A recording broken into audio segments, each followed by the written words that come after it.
ආයිබෝවන් යාළුවනේ අපේ අම්මා අද ඔයාලට කියලා දෙන්න යන්නේ vegetable biryani හදන විදියයි. ඉතින් යාළුවනේ ඔයාලා අපේ YouTube channel එක subscribe කරලා තියාගන්න bell icon එකත් click කරන්න, like කරන්න, comment කරන්න, share කරන්න අමතක කරන්න එපා. අපි වීඩියෝ එකට ගිහිල්ලා බලමු vegetable biryani හදන විදිය. මම පුතේ අද හදන්න යන්නේ vegetable biryani එකක්. මම ඒකට අරන් තියෙනවා හාල් කෝප්ප දෙකක්. මේ ටික සෝදලා වතුර අයින් කරලා තමයි ගන්න ඕනේ. කොත්තමල්ලි කොළ, මාළු මිරිස්. මේ දවස්වල මාළු බෙල් පේපර් හොයාගන්න නැති නිසා මාළු මිරිස් අරන් තිනවා. බෙල් පේපර් නැති අයට මාළු මිරිස් දාලා හදන්නත් පුළුවන්.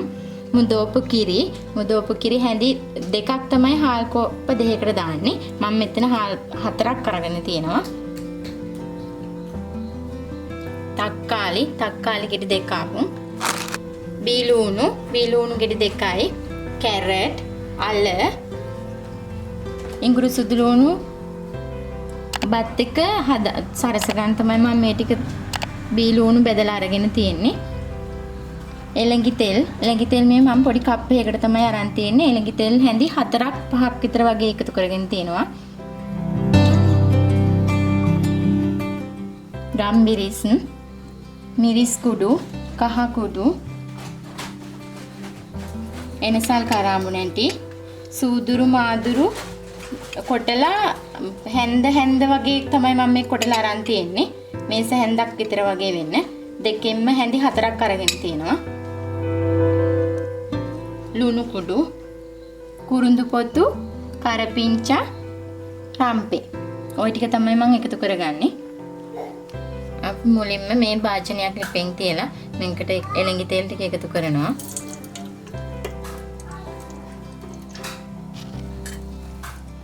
අපි දැන් එළඟි තෙල් ටික හොඳට රත් වෙලා තියෙන්නේ. ඒකට මුලින් එකතු කරගන්න ඕනි රම්පේ,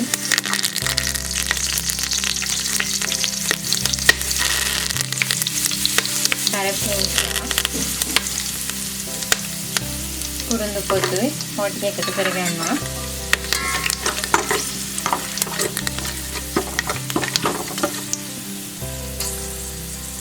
මේකට අපි බීලූණු ටික එකතු කරගන්න ඕනේ. ඊට පස්සේ බීලූණු ටික බෙද ගන්න ඕනේ. ලුණු ටික සැම්බෙනකොට අපි තලාගත්ත ඉඟුරු සුදුලූණු ටිකත් එකතු කරනවා. ඉඟුරු සුදුලූණු ටික fry වුණාට පස්සේ අපි ඒකට එනසල් කරාඹු ටික එකතු කරනවා. අපි දැන් මේකට අල ටිකයි කැරට් ටිකයි එකතු කරගන්නවා. අපි ඒක ටිකක් සැම්බෙන්න තියෙනවා. අපි මේ එලවලු ටික වැඩි වෙලාවක් සම්බගන්නේ නැහැ. අපි බත් එකත් එක්ක සැම්බෙන නිසා අපි ඒකට දැන් තක්කාලි ටික එකතු කරනවා.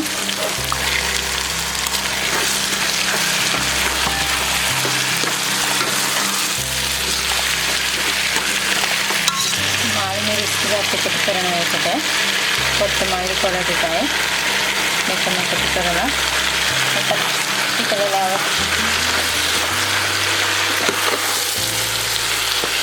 වෙලාවක් සැම්මනට පස්සේ අපි ඒකට පහේ එකතු කරගන්නවා. දැන් පහේ එකතු කරගන්නවා. මේකට කොත්තමල්ලි සූදුරු මාදුරු කොටාගත්ත ටික දානවා.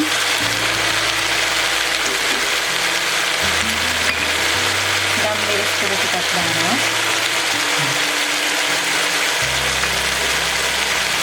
මිරිස් කුඩු හැන්දක් විතර වගේ වෙන. පහ ටික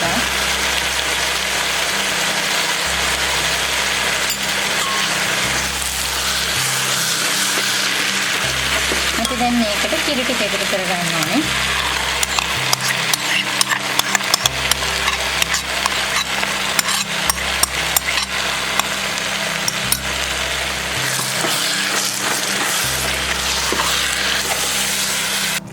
අපි කිරි එකතු කරගත්ත දැන් හොදගත්ත හාල් ටික මේකට එකතු කරනවා.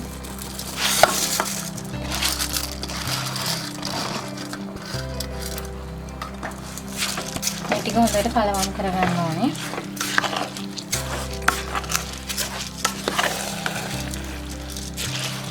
අපි මේකට ලුණුත් එකතු කරගන්න ඕනේ. ලුණුත් මේ හැඳි දෙකක් විතර වගේ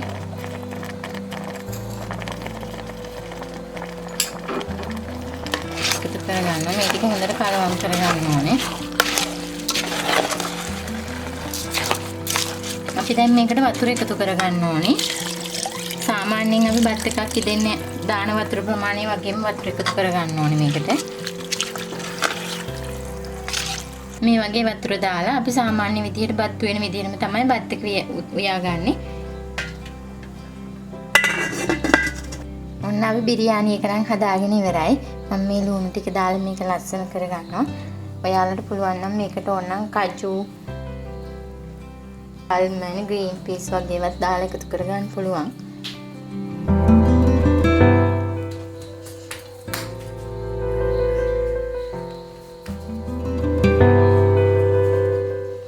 ඔන්න පුතේ බිරියානි එක හදලා තියෙන්නේ. දැන් ඔයාලට රස බලන්න තමයි තියෙන්නේ. ඔන්න යාළුවනේ අපි අද ভেජිටබල් බිරියානි එක නම් හදලා ඉවරයි. අපි රස බලන්නයි යන්නේ.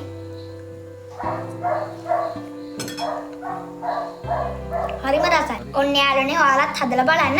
අපේ YouTube channel එක subscribe කරන්න, bell icon එකත් click කරන්න, like කරන්න, comment කරන්න, share කරන්න අමතක කරන්න එපා. අපි තවත් දවසක අලුත් වීඩියෝ එකකින් එන්න. හැමෝටම සුබ දවසක්.